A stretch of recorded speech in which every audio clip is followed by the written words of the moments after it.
Hello, Bulls fans, and welcome to the CHGO Bulls podcast presented by our friends DraftKings Sportsbook, America's top-rated sportsbook. Download the app and be sure to use promo code CHGO when you sign up. I am Mark Kay from Australia, joined as always by the one, the only, the GOAT, William Gottlieb. How are you, sir? Mark, I'm doing well.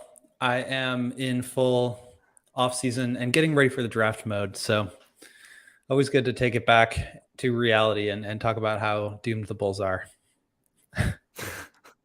Well, that's good to hear, I guess. I was just wondering, though, have you, by any chance, been interviewing for the Raptors head coaching position at all? Yeah, I'm actually potentially going to be on JJ Redick's staff, so that's see you guys in Toronto. The Bucks have an opening too if you're potentially interested.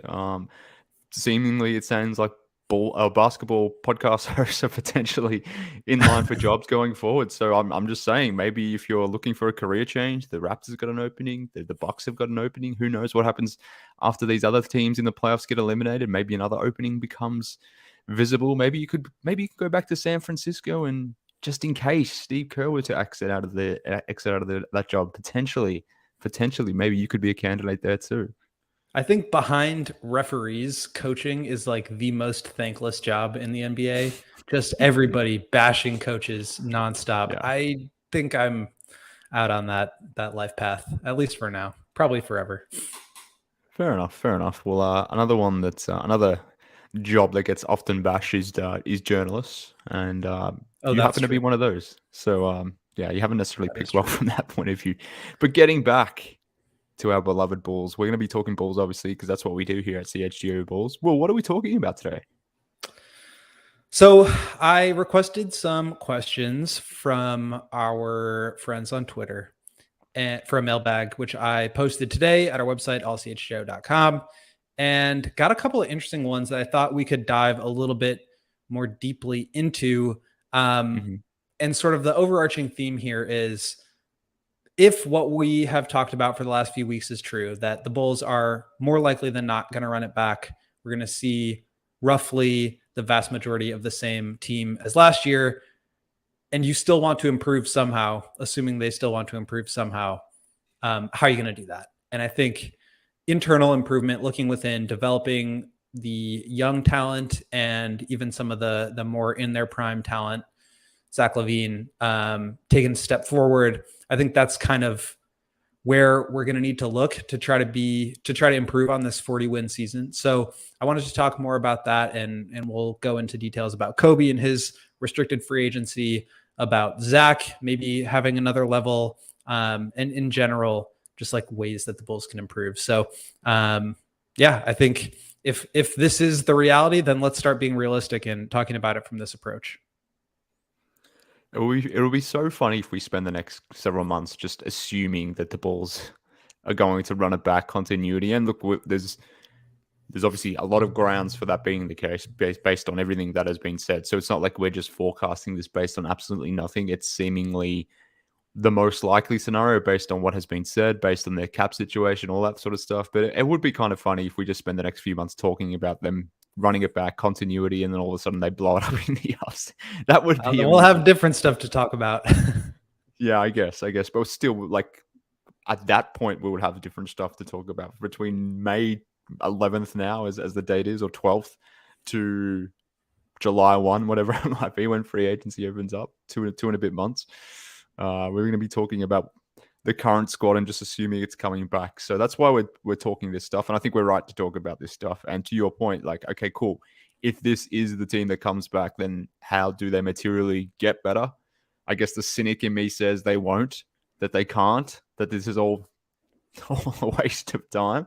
But if we're trying to be optimistic about it, then it starts with the backcourt, or the presumed starting backcourt. And we know Zach's going to be starting in the backcourt. We'll get to him in segment 2, but let's start with Coby. As you noted, you guys talked about him the other day, and the fact that, you know, you went through and graded his season, and he had a very good season, his best season in the NBA thus far, even if some of the general box numbers don't read as favorably as what they have in years past. But I think all Bulls fans who watched most, if not all, 82 games would recognize that Coby had his best season since he's been in the league. So he's a free agent. Obviously, we know that. But I guess for me, the question now, it's less about who Coby has been, who Coby will be, those sorts of things. But I'm more interested in what Coby starting means for the team, and if this is ultimately a good thing for the team, or if it's a good thing for Coby, and which is more relevant in that instance. So I guess the first question I have is, should Coby White be starting? Is that the right decision for the Bulls as a team, or is that a decision that's maybe something that's more favorable for Coby as a sense? Yeah, I mean, you mentioned like not projecting it out, but I think that's kind of what position the Bulls find themselves in, is that they kind of have to project this out and see Mm, if Coby is, he's a restricted free agent, if they're going to pay him for, his age 24, 25, 26, 27 seasons, they need to have a sense of what kind of player he's going to be. And that means where he fits into the rotation. Is he going to be a career third guard? Is he going to try to get another shot at the starting point guard job? Does he move into a secondary guard job as a starter? And the Bulls still try to find a way to bring in a point guard, but move Coby to the 2, Zach to the 3, DeMar to the 4. I think there's precedent for all of those things to happen. But for me, I think you have to look back at what Coby has been, and that can help sort of forecast what he will turn into. And then using that information, you can try to determine what that means for the team. So for me, and I wrote this, and I've said it a few times on the pod, which is, I'm not convinced that moving Coby into a starting point guard role is the best thing for him and for the Bulls. He admitted at his exit interview that he is not a traditional point guard. He had the opportunity earlier on in his career to be a traditional point guard and struggled. I don't think that's who he is at his core. I don't think that's part of his DNA. And I don't think the Bulls need to force that.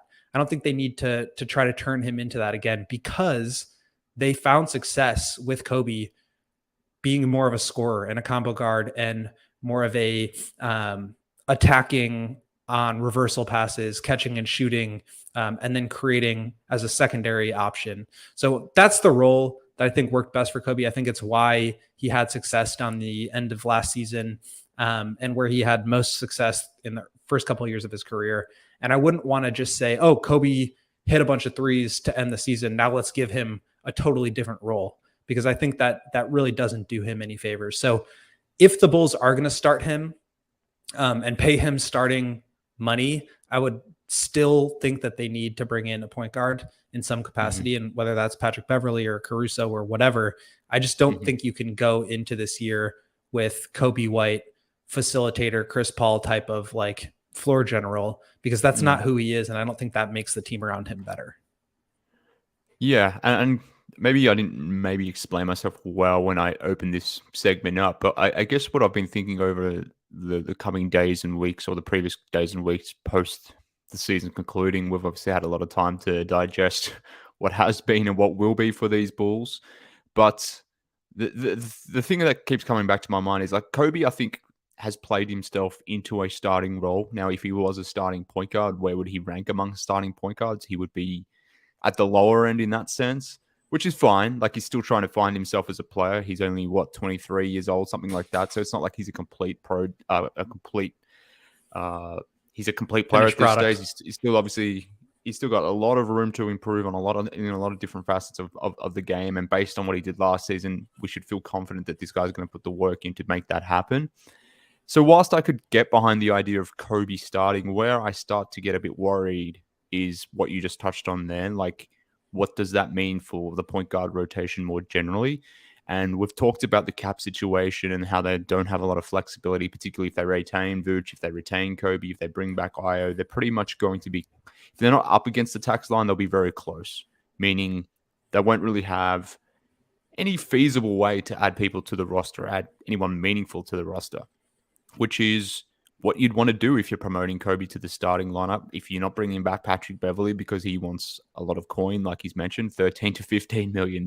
If he's chasing a big deal and he's not someone that wants to return to Chicago, then okay, cool. You've promoted Coby. You've given him a deal, whatever that deal might look like. We'll touch on that in a second. But what does that mean for your backup situation? Do you do anything with your backup point guard? Can you do anything with your backup point guard position given the cap situation? Now, if you can't, and you're relying on either vet mins or very low exception guys, someone that you could pay $2, $3, $4 million for, does that mean your backup situation is going to be like Dalen Terry, Io, Caruso, Javonte, and maybe Andre Drummond if he returns? Like, is that your backup situation now that you've promoted Coby and, maybe you don't bring back Beverly as an example? So cool, let's start Coby. I'm all for that, but I just don't know if this is the right decision from a balance standpoint, from a completeness standpoint. And I think if you promote Coby to that point, which again you should, he's deserved that. And it's not his fault that the team is where it is from a depth standpoint. But if Coby goes into that starting unit, I would be very, very worried about this bench unit and what it means going forward. Yeah. And to me, I mean, that's the whole issue with running it back.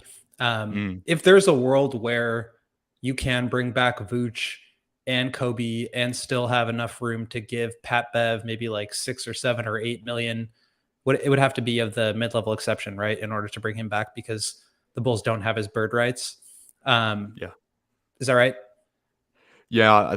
They don't have his bird rights, so they could give him some sort of extension of sorts, or bring him back on a slight increase to what he was on last season, but it's not to the figure that he would be wanting. And then the only way they can give him a number to what he would be looking for is to use an exception, like the mid-level exception, whether it's part of it or all. So yeah, that would. So if they could do all of that and still stay under the tax, which again, not advocating for that, not saying that that's the right thing to do, but in this world that we are living in, that's most likely going to be the reality. And so we are working within those limitations. Like, that's the problem with not making any additions. Even if your guys do improve, you are still thin. And you're actually, even if you run it back and you can't bring Patrick Beverley back, you're actually getting worse, because now your depth is one slot shallower. So I think that's a huge problem. But I think it's less about Coby and it's more about the roster building and the depth and the insistence on staying below the luxury tax. Because if you're not going to add talent, and some of the talent that you have is out the door, and some of the talent you have is just not going to play due to injury, then you're going to get worse. You're older, and maybe you have some internal development through guys like Coby. Maybe Dalen becomes more of a fixture of the rotation. But like, that's the problem with not making improvements. You are falling behind. And look, to be fair, the inverse is true as well. If you keep Coby on the bench because you want to stabilize that second unit, but then who's starting? You're still running into that same issue.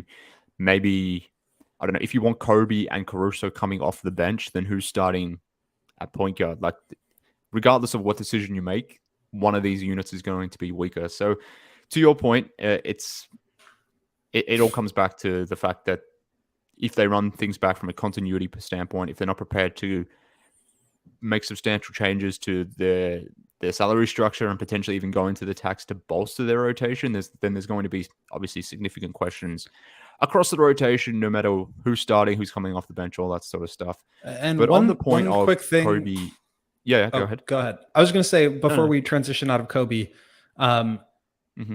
one thing that I was looking into, I've been pretty steadfast in my opinion that I think Coby should not be like traditional point guard. But I was looking at some of the lineup data with him alongside the big three, and he played 418 possessions with Zach, DeMar, and Vooch. And the two primary lineups, one with Caruso at the 4, the other with Pat Will at the 4. In all 418 of those possessions, the Bulls were plus 6.6. They had 127.5 offensive rating, which is in the 99th percentile. Obviously, as good as you can get. They were horrendous on defense, 120.9 points per 100 allowed. That's in the 10th percentile. The lineup with Caruso was plus 24.2. So like, outstanding. And that, I think, changed my opinion of it. But at the same time, you're completely changing your DNA, right? Like, the Bulls were a top 5 defense last year because of their ability to get over screens, to squash actions before they happen at the point of attack. With Caruso out there, like, the floor is way higher than with Patrick Williams, and their defense was in the 74th percentile in those lineups. So that Caruso, Coby, Zach, DeMar, Vooch lineup is something I would like the Bulls to explore a little bit more. Supercharged offense and good enough defensively to where you could be really good. But I do think that, if the Bulls are trying to establish an identity, and that's something that Billy Donovan talked a lot about at the start of last year, and that identity just so happens to be being a top 5 defense, being a team that, opponents come in and can't score against, that they can't even get into their sets against. Like, you're just not going to be that with Coby, Zach, DeMar, and Vooch out there at the same time. It's going to be really difficult. And maybe you can outscore guys, but again, then your DNA is just a totally different thing. And I wonder if the Bulls are willing to go to that point. I mean, it's a pretty small sample of 400 possessions. Like I said, I'd love to explore that a little bit more and see what happens in more minutes with Coby hopefully continuing to improve. But I have questions about like what that means for the broader picture. And then to your point, like, you can obviously stagger lineups and rotations and things like that, but do you have enough offensive firepower to where you can have any of those guys not on the floor at the same time? Yeah, and look, this is exactly where I wanted to take the conversation. So in that lineup data, like, we can talk about continuity and all these sorts of things, but let's just assume the starting lineup would be the big three. DeMar doesn't get traded, Zach doesn't get traded, Vooch is re-signed to whatever number he's re-signed to, Coby similarly as well. And let's assume Patrick Williams goes back into the starting unit to start next season. I would hope that that's the case, that entering year 4, Pat's able to, garner enough credibility as a player that he could, maybe in year 4, get his starting job. So let's assume that happens. That unit, Coby White, Pat Williams, plus that big 3 group that we talked about, 164 possessions that they played last season. So yes, it is continuity in the sense that you're bringing back guys that obviously have been on the team for the last couple of years. But in terms of minutes that that 5-man unit played, or possessions that 5-man unit played, to your point, we basically haven't really seen it. Like, 164 possessions isn't a lot. They were really good in those minutes, as you noted. Good offensively, very bad defensively, but we haven't seen much of it. So in some senses, it's doing more of the same, but at the same time, it's also not. And that Caruso lineup you mentioned, where Caruso's in for Pat Williams, that's even less possessions. So even though it's continuity, it's not in some senses, if that makes sense. Yeah, and we also don't know like how those possessions are spread out. Like, is that something that we saw, 5 possessions a game over 82 games? Is this something like the Pat Bev Caruso starting 5 that happened only after the All-Star break that had, it was like one of the top, however many most used lineups in the entire league, just because Billy went to that for huge portions of each game? My guess is that it would be the latter. We saw a lot of the Caruso, Coby lineups down the stretch, and I think obviously they worked, but I just don't know if like having one hot streak really tells you much in the grand scheme, as opposed to like, this is how they performed over time and this is how they improved or declined over time. Because I think that's really more of where you can draw conclusions about how that team played. Like, 116, that was roughly 100 possessions in a basketball game. So this could just be like, obviously it's not, but this could just be like a game and a half where they just played the entire time. And that tells you how they performed during that game. It doesn't necessarily tell you how they performed over the course of the season. Yeah, exactly. So it's not a lot of data in that sense. So like I said, it would be new, but it would feel old because of who it is that's playing. But it's a small sample size, to your point. But just to give that as an example, like Vooch, DeMar, and Zach played almost 3,000 possessions, I think, if I've done the numbers correctly here. They've just played a ton of possessions together.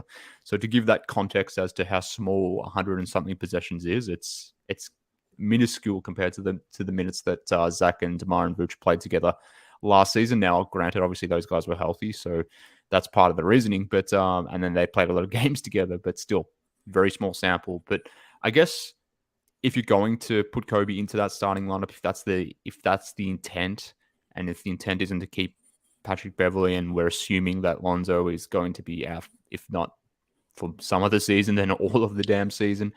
So if he is going to be that starting point guard, which fine, okay, cool. The thing that I keep coming back to, and you guys sort of touched on this the other day, is like how are we paying Coby? Are we paying him based on being a starting point guard? Are we paying on him being a combo guard and the general and average type value that those sort of players get?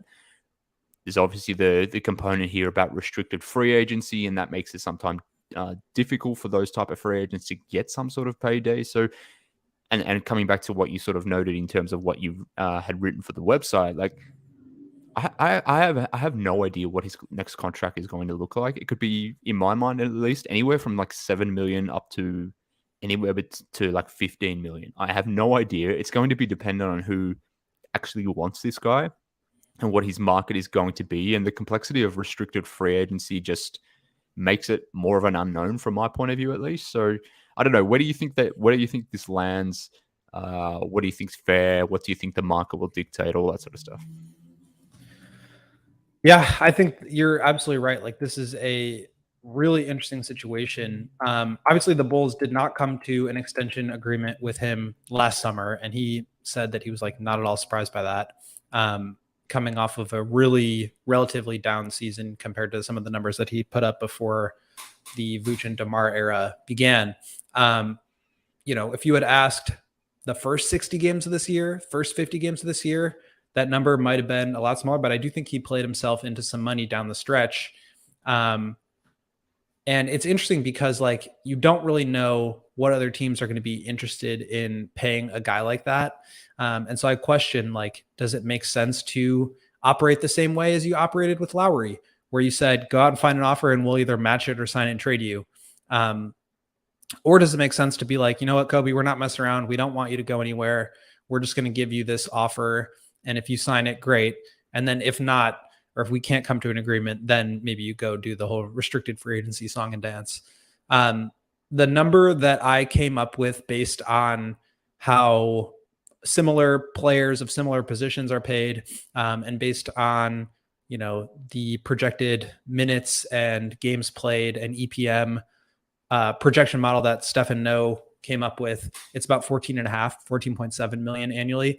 And I think that's like on the very high end of what I would feel comfortable paying him. I think like 10 to 12, but at the same time, like that's not much of a raise over what he's making now, which he already didn't agree to. And he seems to have played himself into more money. I wonder if he'd accept that. And at a certain point, it's like, do you really want to pay $20 million and, go right up against the tax, potentially not be able to bring back Vooch if that's what you want to do, just to bring back Coby on a ballooned deal?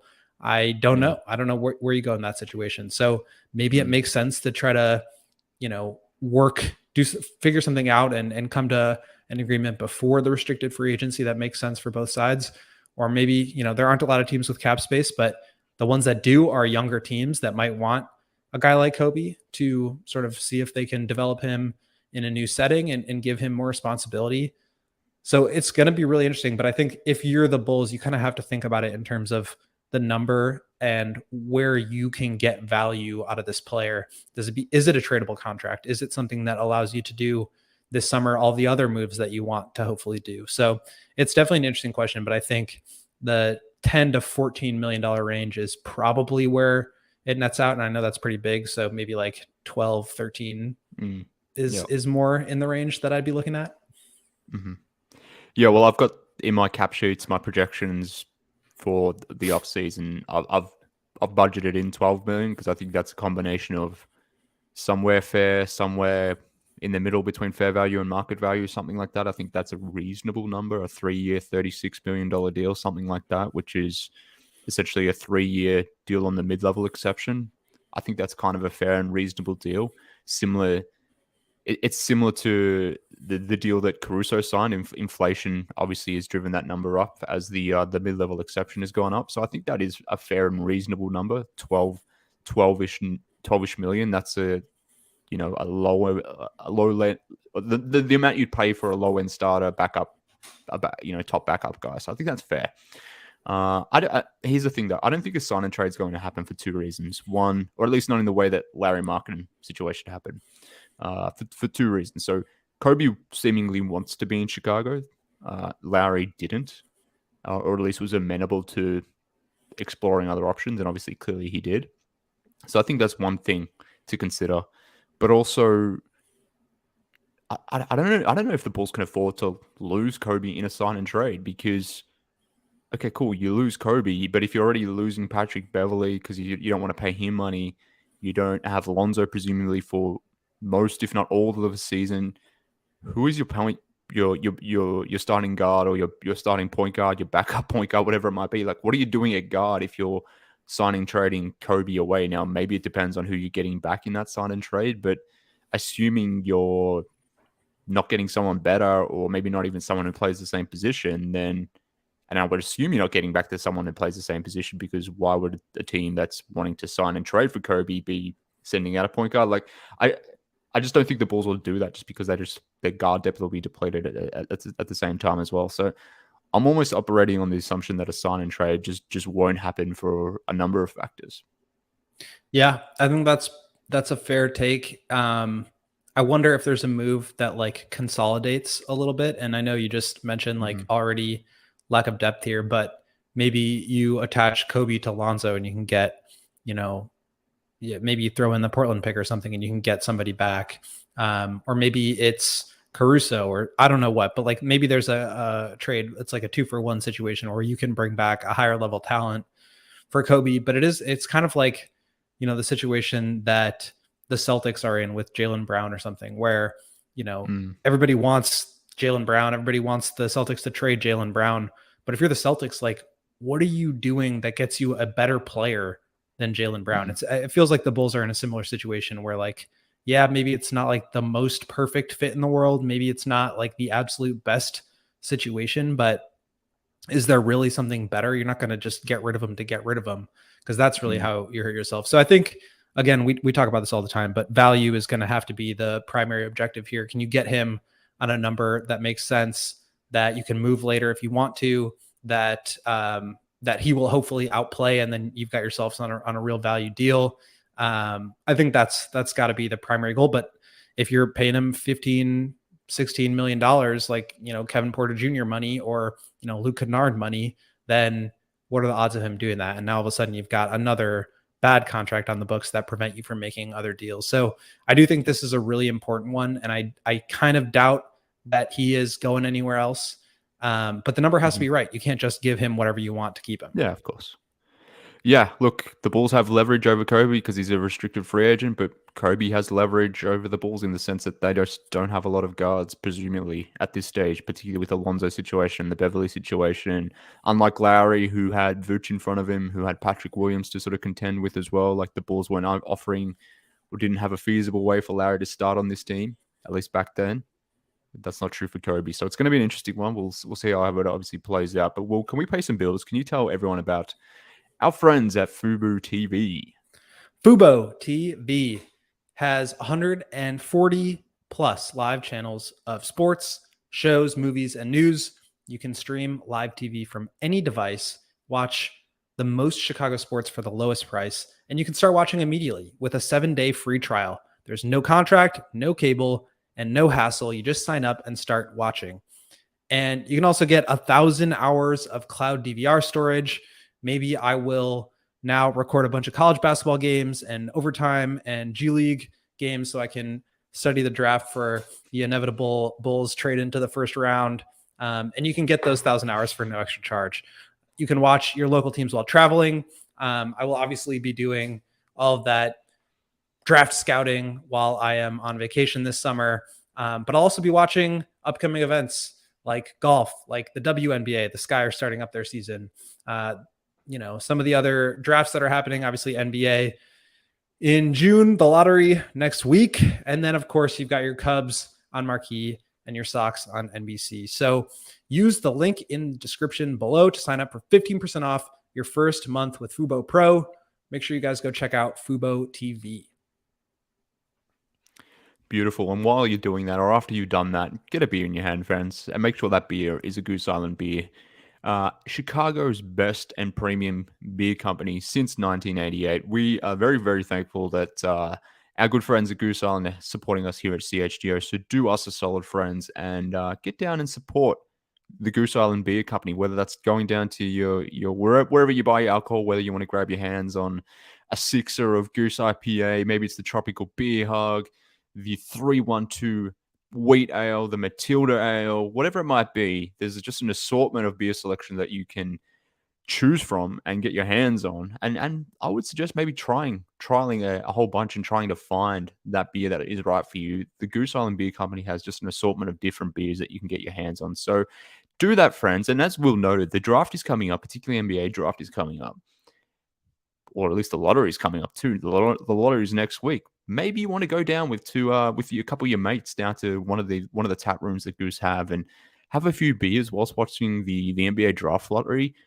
After the lottery itself, getting a few beers in and watching the draft itself at one of their famous tap rooms. You can even go down to the original brew house on Claremont Avenue in Lincoln Park, or maybe go down to the tap room on Fulton Street in Westtown. You can get your beers in, you can watch your draft lottery, you can watch the draft itself, have an event at one of the Goose Island Beer Company tap rooms. So do all that, support us here at CHGO by supporting our friends at Goose Island. William, let's transition. Let's talk Zach LaVine, because we're assuming that that Coby's going into that starting unit, and if that happens, then we're going to get another look at the Coby Zach backcourt, and I'm wondering what that looks like or what that means for Zach, and if it changes anything for Zach, because in some senses we've seen this before. Yeah, we saw it maybe as a starting unit when Coby was an inexperienced guy in year 1 and year 2, that sort of thing. So maybe it's not really a relevant data point at this stage, given that both Zach and Coby have changed as players. But for Zach himself, like, maybe it's dependent on Coby, maybe it's not. But putting a point guard like Coby next to him, does that enable someone like Zach to maybe reach another level? Or maybe it's not independent of the Coby situation, and maybe Zach just has this within himself, irrespective of who his backcourt mate is. But can he get to another level? And what I mean by that is, like, I'm just sitting here watching Devin Booker do things in the playoffs, and just being, if not the best player in the playoffs, then at least one of the best 3 guys in the playoffs. And he has just made a leap in so many ways, whether it's as a scorer, whether it's a playmaker, even his defense has come on in the last few years. So I'm sitting back here wondering, can Zach make that sort of leap? Can Zach break out of being that, borderline all-star guy, top 25, top 30 guy, and can he really make a leap to being a top 10, top 15 type of guy? I don't know if that's possible. I don't know if it's possible for him to make that all-NBA leap. I don't know. Can he be on the level of a Devin Booker and a Donovan Mitchell from that point of view? I guess that's what I'm wondering now, because if there's not going to be a lot of changes to the roster and it's going to be more of the same, then something has to change in terms of who's doing what and how they're playing. So can Zach take that leap, and in doing so, push this Bulls team further up the Eastern Conference standings? You hope so. I used to kind of think of Zach as being in the same tier as Devin Booker, another guy in the playoffs right now, Jamal Murray, Bradley Beal, Jaylen Brown, some of those guys that are kind of, second tier shooting guards. Obviously that crop has kind of risen to the top, Donovan Mitchell in there as well. But Booker and Mitchell have certainly elevated their game a step above where Zach is at this point. I think Zach can get better. I'm not sure he can quite reach that level, but if you look at his numbers for like the better part of the season, quite frankly, I think everybody's like favorite line of demarcation is the loss against the Timberwolves, where they gave up 150 points and everybody was blowing up in the locker room and all that. Zach, in games following that debacle, he averaged 26.3 points, 4.5 rebounds, 4.5 assists, shot 50.5% from the field, 38% on 6.8 threes per game, and 85.5% on 6.4 free throws. I'm looking at Devin Booker's stats right now, and it's literally like the same, with the exception of a point and a half and an assist more per game. But same numbers. Zach was actually better from the field, better from 3, shot more threes, got to the free throw line the same. So like the counting stats are right there. But as we talk about this, I'm just thinking to myself that the Bulls are just built to be a poor man's Suns or a poor man's Nuggets that are really good teams. And, the Nuggets might make the finals this year, but like that's kind of what they are. And I think like if you're going to be a poor man's version of a team that's in the second or third round of the playoffs, you're going to be in the play-in or the first round of the playoffs, and that's kind of where you are. And I think that's what the Bulls' destiny is. But in terms of Zach, you look at some of the guys that were all NBA this year: Luka, Shea, Steph, Donovan, Fox, Dame were the 6 guards. I don't think Zach is cracking that, but if you look at what he did the second part or the better part of the year, it was obviously super impressive and on par with, if not better than, his All-Star season the year before. And then he played all but one game at the end of the season during that second half. So after the first handful of games when he missed a few back-to-backs, played all but one game, which was the game against the Pistons where everybody sat. So I think Zach is really good. I think he's still a half step or a full step below guys like Booker or Mitchell, but that's still a really good player. And I think there's maybe a little bit more room for growth, but I think that room for growth is more of like the mental IQ, part of the game, as opposed to like adding more moves, because he's obviously just a super talented scorer at this point. So I think it's just getting more experience in high leverage situations. I think he can improve in those areas because he just hasn't had a lot of them to this point in his career. Yeah, it's funny. It's funny because context and role matters so much in these things, because from the Zach that we've seen in Chicago and the Zach that we saw, whether it was last season or seasons prior, he's pretty much just established himself as an all-NBA caliber guy when it comes to finishing plays. He's one of the most devastating scorers in the league. The run that he was on, the final 3 or 4 months of the regular season was just insane.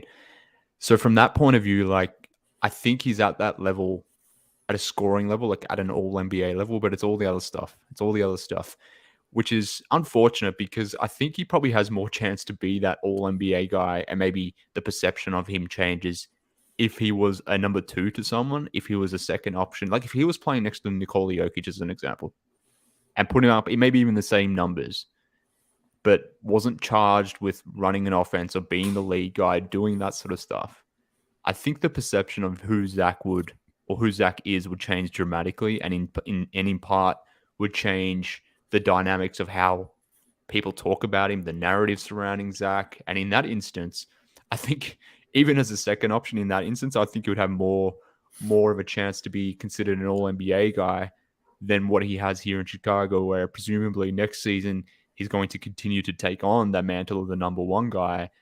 And if that's the case, I just think we've seen what that looks like before. I think we know what that looks like and what that ultimately leads to. So even if Zach is reaches an insane level next season, I just don't know if he has enough in his game to be a fully rounded player to the point where people will ever consider him to be at that level, a top 15, top 10 level guy, which is a shame because I think in a different situation that would be the case. Like Donovan Mitchell or Jamal Murray or Devin Booker, some of these names of guys that we're talking about, like they have the luxury of playing next to some pretty incredible players.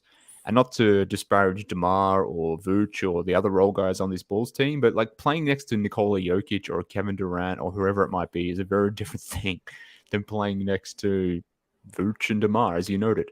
So the oddity in this situation is that I think if Zach, if he was in a different situation where he was being leveraged as a second guy rather than being the face of the franchise, I think he would probably get more consideration for All-NBA. The narrative surrounding about him would be completely different. And just how people feel about him, like playing next to a Doncic, for example, that would just completely change how people view Zach. So, and to be fair, like changes, to be fair. That's maybe not the perception, but like that's the vision I think that AK built this group with, which was for DeMar to be the number 1 lead offensive initiator, to have good extra pass facilitation, shooting, defense around him with Caruso, with Lonzo, and to give you another good interior presence, both a scorer and as a facilitator. And obviously the shooting was probably never going to be quite at the level it was for Vooch that it was that final year in Orlando, but he's certainly a capable 3-point shooter. We wish he did it more and did it better, but I think the outlines of that are there. And again, that's why I mentioned like a poor man's version of those teams, which it is what it is. I mean, there's a blueprint that he's trying to go for, and I get that. And maybe they had even more runway to improve if Lonzo had stayed healthy. But I think it has to do with winning. Certainly the perception of it does. And until the Bulls win, yeah, that's probably not going to change. And I think the bigger question is like, is that going to change with the Bulls? Is the winning part going to change? And I think the older this group gets, with the key and primary players, Vooch and DeMar, getting, into their mid 30s, and no help coming in from like the ground floor through the draft, no trades being made. Like it's hard to do.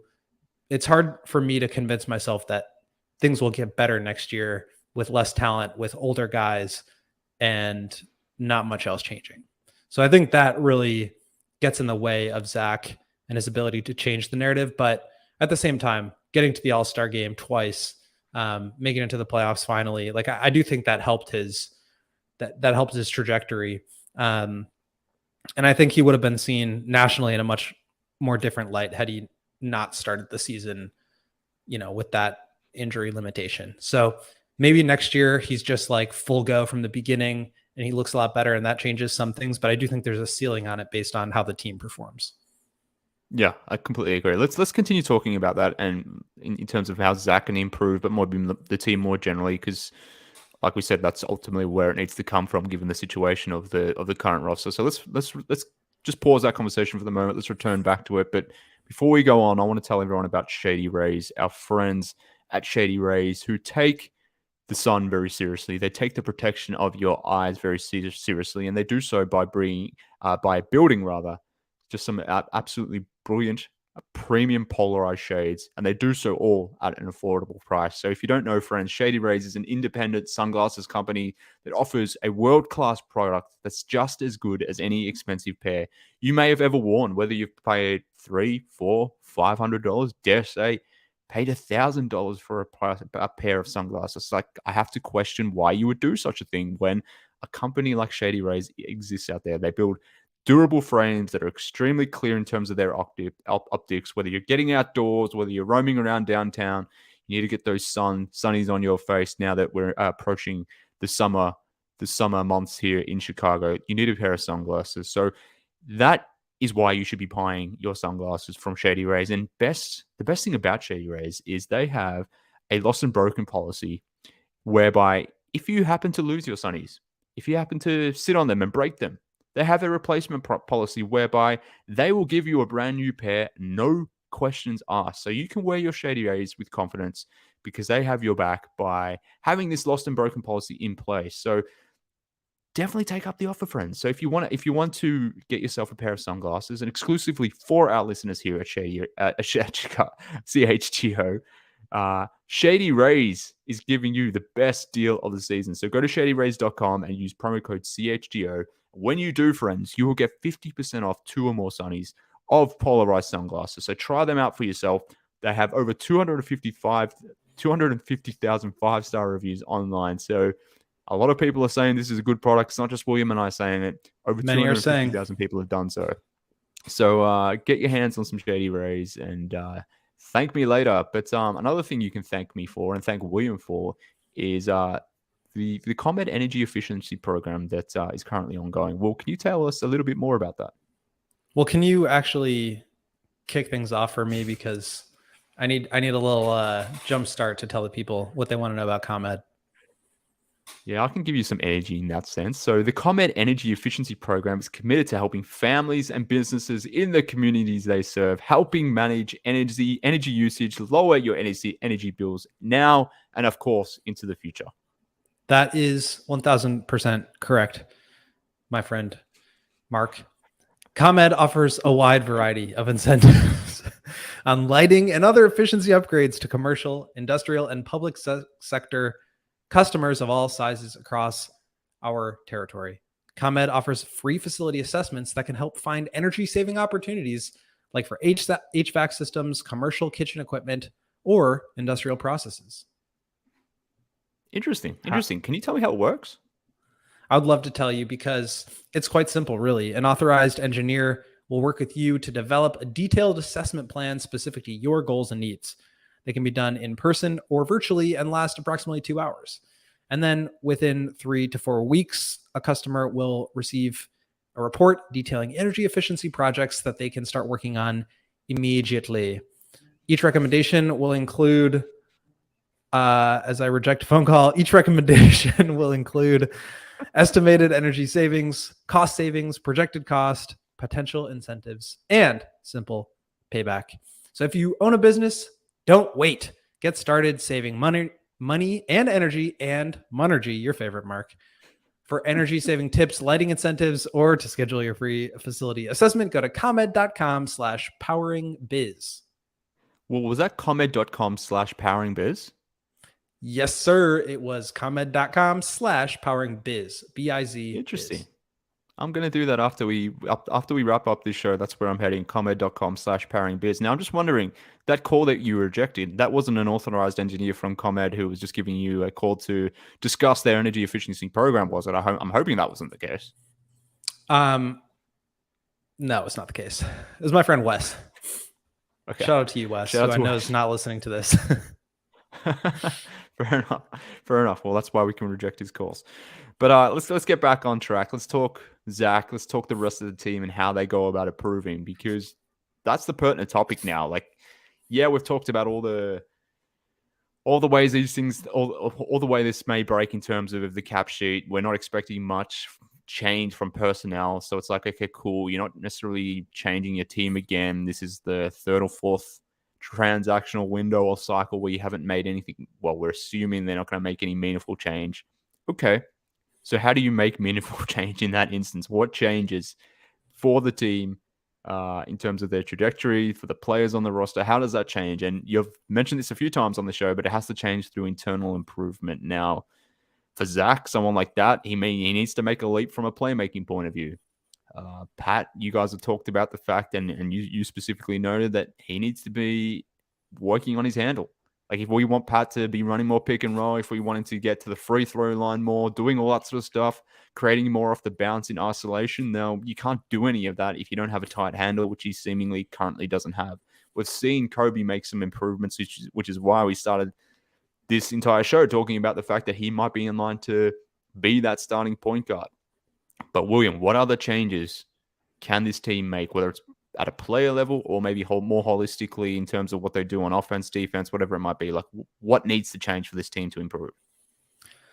Well, I think you're looking at internal development as being the key here. And I think kind of starts with Zach and goes on down the line from Coby to Dalen and Patrick. Patrick is obviously going to be a huge part of it. He started for the majority of the year. And I think if Patrick Beverley leaves, you assume he'll be back in that starting role, right? I mean, I'm not sure who else it would be at that point. A starting lineup of either like Coby and Io at the 1-4, or Io and Pat, or Coby and Pat. Like, it seems like that's kind of the trajectory that we're looking at here. And I think obviously the biggest thing is going to be shooting. Like, I wonder if you can like develop into, like, there's a difference. I say this a lot. There's a difference between like being a guy that can shoot and being a shooter. And Coby is a shooter. He is really good at it. It's part of his DNA. And I wonder if guys like Pat or Dalen, who can shoot or have proven to be able to shoot a little bit, can become shooters. I'm not sure, but I think that's got to be like something that certainly Dalen is working on. I don't really see a lot of avenues for him to get on the floor unless he's becoming like a really, really dependable knockdown shooter, at least on catch and shoots from the corner. So I think that's really where you start. Dalen gives you transition opportunities. I think the Bulls need to find those as much as possible, so we can help you there. Yeah, I mean, that's the thing. Like, you look at the things that this team struggled with last year, and it's like, it doesn't really feel like there are quick fixes that Billy Donovan or the coaching staff or the front office could just say like, oh, let's just like make some tweaks within the current system or the current roster that we have, and like that'll open up the floodgates, and now all of a sudden this team's going to be a top 10 offense. I think it's like real structural things that are wrong with the roster that prevent them from being that. So unless these guys can develop completely new skills or become elite at shooting, I'm really not sure how you can forecast this thing to be much different. The one thing I'll say is the clutch. So last year, obviously the Bulls really struggled in the clutch. I don't have the numbers in front of me, but towards the bottom, if not worse in the league in terms of clutch net rating. The year before that, much, much better. One of the top teams in the league. DeMar obviously had the game winners, all of that. Those things tend to be really volatile. And so, the Bulls did underperform their expected wins based on what their point differential was. I think they were 4 games below what you'd expect. So you're looking at 44 win team by the math. Maybe you're getting a little bit closer to that. But again, that's like within the same standard deviation of where they were last year, right? Like this 6-win window is, I think, approximately where they're going to finish with this group. So we're looking at another win or two. Maybe that changes things in the play-in tournament where you have home court in one of these games and that can get you into the playoffs. But like, are your fortunes really all that much different? Probably not. And that's why we take it back to this whole thing of like, well, they can't just let the roster be the same. They have to do something. And in order to do something, you kind of have to do a lot in terms of tearing everything down or at least moving 1 or 2 of the big 3.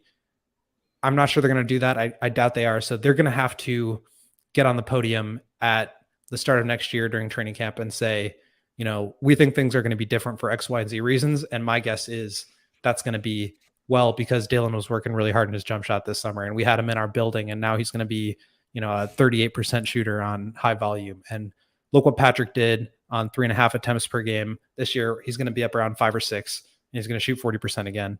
Like, I think that's kind of the improvements that you're looking at. And hopefully that's enough because at the same time, DeMar and Vooch are getting older. Zach, I think, is like is like set in his prime. He's not like reaching his prime. He's also probably like not going to take a huge leap forward. Maybe he will, but I think that's kind of what you're looking at, which is makes me a little queasy. Yeah, I feel the same. I feel queasy, and I feel queasy because that improvement has to come from the young guys, as we've noted, like Pat, Dalen, Coby, Io, maybe a draft pick, whether that's keeping their own or trading for one. Now, obviously, if they keep their own in the lottery upcoming next week, and if it's a top 4 pick, maybe that dramatically changes things. But assuming that isn't the case, and maybe they get a pick from the Blazers, and a late pick like that as an example, and get back to the 2023 draft, then maybe that's how you add another potential young guy. But I think for this team to take a leap or to get up into that 4-5 range and be doing what the Knicks are doing right now, sort of thing, I think you have to have massive leaps from Patrick Williams and Coby White as a minimum. And Io and Dalen Terry need to establish themselves as reliable role guys. Because at the moment, like I'm probably confident in 7 guys in the rotation. It's the starters, which includes Coby now, Patrick Williams, and Alex Caruso. Like that's your 7. And then depending on how you feel about Andre Drummond, assuming he opts into the final year of his deal. That's only 6 8 because guys. if we assume Patrick Beverly's gone, Caruso's starting. True. So it's really Alex, Coby, Zach, DeMar, Vooch, if Vooch comes back. Yeah, no, you're right. I miscalculated. And who was the last one? So yeah, like if Coby goes into your starting unit, depending on who you're starting at power forward, whether it's Caruso or Pat, then there's 5, and then it's one of those guys is on the bench. So let's assume it's Caruso on the bench and Pat starting. So that's 6. And so yeah, you're right. I was over calculating then, overstating how many guys I'm actually comfortable with in the rotation. It's probably 6 or 7. So it's not ideal. So from that point of view, you need Dalen and Io. Like Dalen and Io can do things that can get them on the court. It's their jump shooting that's going to keep them on the court and keep them being a reliable option within the rotation. And I'm not confident in either establishing themselves from a jump shooting standpoint. But that needs to happen. Similarly with Pat, like, cool, you've established yourself as a good and reliable role guy. I think you can do things clearly on defense. You have established that you can be a knockdown shooter on low volume. Can you tick that up as you noted? I don't know, but you're going to have to. You're going to have to take 6 or 7 threes next season. You're going to have to hit them at a 38 to 40% clip. But can you also do some stuff on offense? Because as you noted, like DeMar and Vooch aren't getting younger. There might be some regression there. So even if some of these young guys improve, is that enough to outweigh or to offset any regression that comes for the older guys? So it really is on Pat and on Coby probably to make meaningful leaps. Coby had I a think really Dalen good too. season, but he's going to have to. Yeah. Look, yes, for sure. But I mean, Dalen ultimately will be a bench guy. So for Dalen, it'll be going from being the third unit to being a commendable, a respectable second unit guy. Whereas if Pat can make a leap and be like a 15, 16 point game scorer and Coby does something similar, then my perception changes of this team. But does that happen? I guess it depends on your confidence on that. But I don't know, man. It's come back to your point about feeling queasy and nauseous and all that sort of stuff. I guess if it just comes back to how people feel about these younger guys and what they ultimately think their scope of development is. For me, like I think they're all, if they're not already, will be good, fine role players, guys that can either be important lower end starters or very valuable bench guys. But I don't see any of these players as guys that are going to meaningfully change your franchise. So because of that's how I feel about it, I just can't be excited about it. But if people think that Pat's going to be a star or Coby's going to be a star, then maybe they feel differently. But yeah, it is what it is. But we're getting on, mate. Before we close the show, can you tell everyone about Game Time? I would love to, because Game Time is the best way to buy tickets that makes it zero stress in finding the last minute bargain prices. So if you're ever looking for tickets to a last minute Cubs game or Sox game over the summer, it's the easiest way and fastest way to buy tickets. I'm going to a comedy show tomorrow night, and we got our tickets on the Game Time app. It's super easy.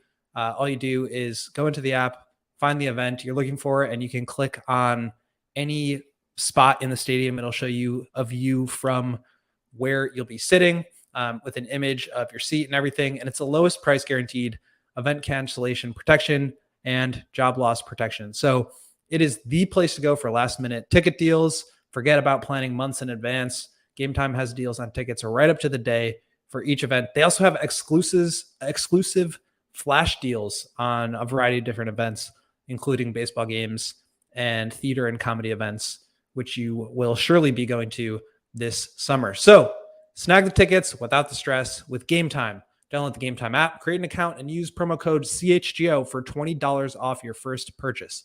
Terms apply. Again, create an account and redeem using code CHGO for $20 off, $20 off. Download the Game Time app today. Last minute tickets, lowest price guaranteed. Last minute tickets and a last minute conversation here on the lottery. The lottery is coming up next week. It might be one of the most important lotteries the Bulls have had in a long, long time. Most important lotteries any team has had ever, maybe. Yeah. I mean, this is going to be, as everybody listening to this knows, like this is going to be amazing. It's going to be incredible. It's going to change the course of the NBA for the next 10 years at least. And I'm going to be there, and I'm actually going to be sequestered. I'm going to be in the drawing room. So I'll find out who gets Wemby before anybody else does. They're going to take my phone and my Apple Watch and my computer, and I am not going to be able to send out any smoke signals or Morse code to tell you guys that the Bulls got the first pick, unfortunately. But it's going to be really cool. Not sure who else is going to be there, but very cool experience for me. I've never done anything like this. So went to the lottery last year. It was a lot of fun. And I won't actually see what is on TV because I'll be in the room. And by the time it's actually airing, everybody in the room will know, and we'll just be all, I'm sure, jumping up and down for whoever to get Webby. That'll be a fun experience. I can't wait to talk to you about that. I can't wait to pod and write about it afterwards. I will give you guys all the details. Yeah, that'll be cool to get the insight of what it's actually like to be within that room when they're drawing the lottery balls, or however it works. That's going to be some pretty cool insight. But on the lottery itself, coming back to the Bulls have an 8.5% chance of jumping into the top four. They have a 1.8% chance of landing that the top pick in this draft. So the odds aren't great.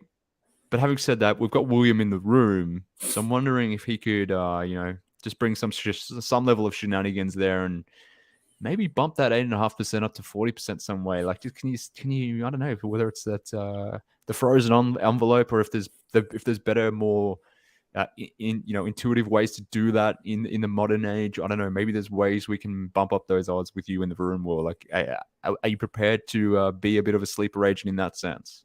I will do whatever I need to in order to secure the first overall pick. I will dive on top of whatever, I think it's Ernst & Young is the law firm that oversees it. They'll have to hold me back from picking the Bulls lottery ball, ping pong ball, and putting it first on the little table.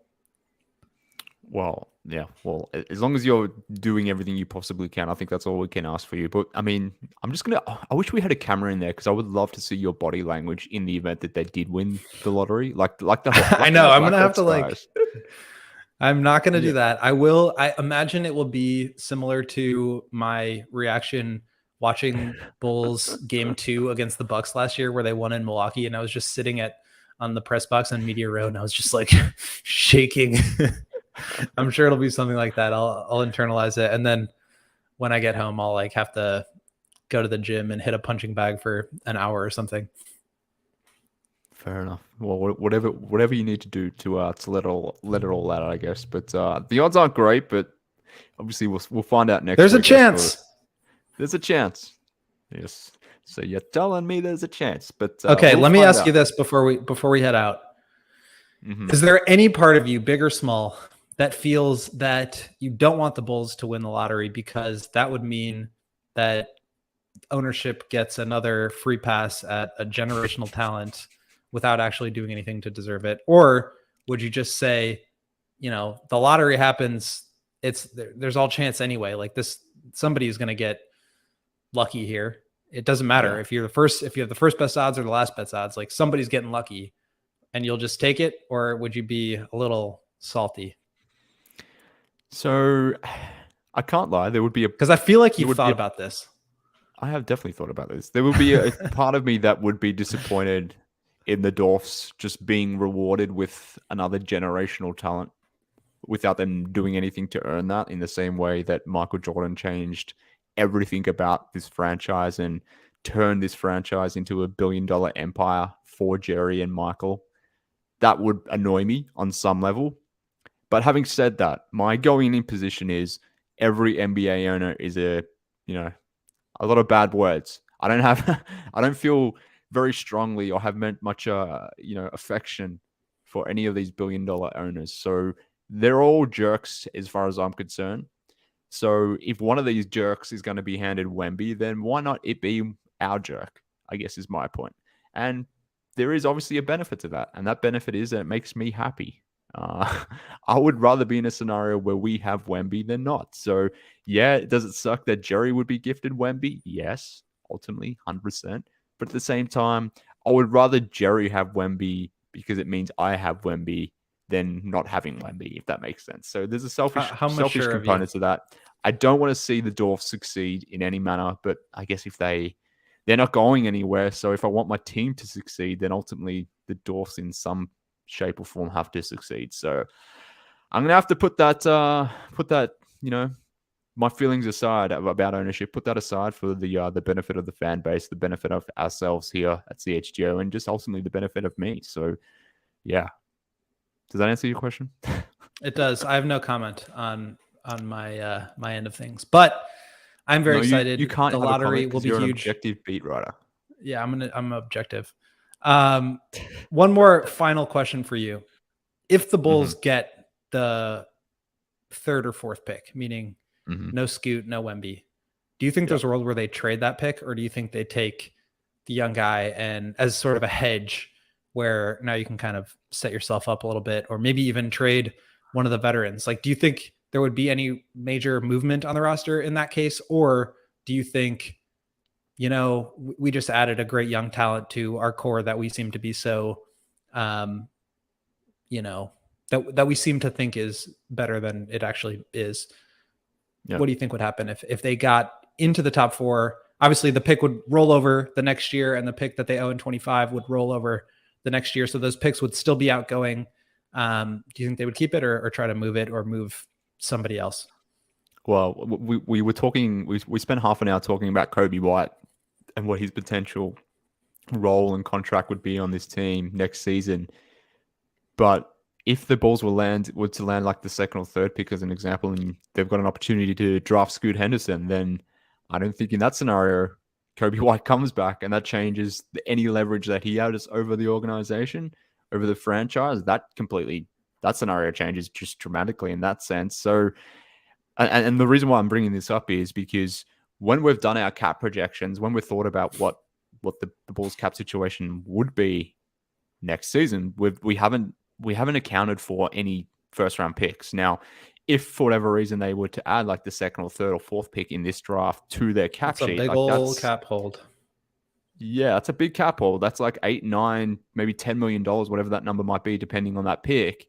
That changes the cap dynamics of it as well. So, yeah, it would be amazing. I think they keep the player. They need to keep that younger player on a good team friendly deal, which you would assume a player who's taken in the second, third, or fourth in the draft for over that 4-year period that they're in the league, and presumably hoping at least that they deliver on their draft stock, that they would make that money work for the team. So I think they would keep that pick. I don't think they would trade it. That's my instinct at least, but who the hell knows? But if that's the case, then it does change the dynamics of the team, and it would be interesting because it may in that scenario, you're like, okay, cool, we've lucked into a top 3 or 4 pick, but you may be also having to pay the tax depending on what you're doing with the rest of the roster. Well, I think actually any of the guys in the top 4 would fit the current group really, really well. So obviously Wemby, you'd put him at the 4, which is where I think he's going to play anyway. Now all of a sudden you've got your elite rim protector, you've got way more floor spacing, and you've got potentially like one of the great players of all time coming through your system. If you get Scoot, now your point guard problem is solved, and you can actually, I think, move Coby into the starting group and have him and Zach on the wings. And now you've got better shooting. You've got an elite point guard, an elite decision maker, and somebody who can get downhill and create chaos and force the defense into getting into rotation. And I think the same is true with Amen Thompson, somebody who really, really incredible passer, incredible athlete. He can defend. He can get downhill. I think both of those guys are going to be just insanely good point guards, which obviously the Bulls need. And then obviously with Amen, you get this giant 6'7" wing type of player who is going to have the ball in his hands and really change the way that you function offensively. And then Brandon Miller obviously is like the prototypical 3-and-D wing with creation upside that every single team in the league is salivating trying to get. He's somebody that would, probably play the 3 and DeMar would shift up to the 4. Or maybe they do trade DeMar in that scenario to try to open up space and shots and have Brandon Miller, Zach, and Patrick Williams at the 2, 3, 4. So I could see how that would work with any of those top 4 guys. So I don't think they would trade the pick. I think they'd be insane to do that. But yeah, it's only 8.5% chance that they get in there. So who knows? But I'm really excited to be at the lottery. I'll be at the combine too. So just to tease, I think on Monday I will be dropping this project that I've been working on. That will be a Notion that you can access through a diehard subscription to our website. And it's going to have like all the major stats. It's going to have a big board. Eventually I'll be doing mock drafts once we know the draft order. It's got like points, rebounds, assists per 36 minutes, 2-point percentage, 3-point percentage, 3-point attempt rate, free throw rate, true shooting, effective field goal, offensive defensive rebounding percentage, assist usage, turnover, all these stats that you can sort of sort through and see. And then you can click on individual players. And I've got a summary. I've got synergy, play type information in there, some video breakdowns and notes on their strengths and weaknesses and projections and where I think they would fit the best. So a huge thing that I've been working on a lot. I'm not a total draft Nick, but I have been watching a good amount of film and putting this together. So trying to get better at that. But I'm really excited to share this with everyone. And I'll probably put out like a YouTube explainer video on how it all works. But keep an eye out for that next week. Beautiful. I can't wait for that to drop. So friends, if you want to get access to that, obviously sign up to the website, sign up to be a diehard, allchgo.com, where you get all of William's musings, but in particular, as we getting closer to the draft stuff, you want to get your hands on that. So jump on the website, follow Will on Twitter at Will_Gottlieb. For all of that, I will be on Twitter too, maybe sometimes talking nonsense at MK Hoops. We are on Twitter too at CHGO_Bulls. Appreciate everyone for tuning in. going to be a lot of fun next week. There's going to be a lot of draft content, a lot of draft lottery content. So be back, whether it's on YouTube, Apple, Spotify, whatever the situation may be, wherever you get your pods, come hang out. We'll be here every day of the week as we typically are. William, thank you for joining us, or joining me as you do every week. Listeners, appreciate you. Should be a fun week next week. Hopefully that lottery luck hits us, but we'll find out in a number of days. But I appreciate everyone for listening in. Speak soon, Bulls fans.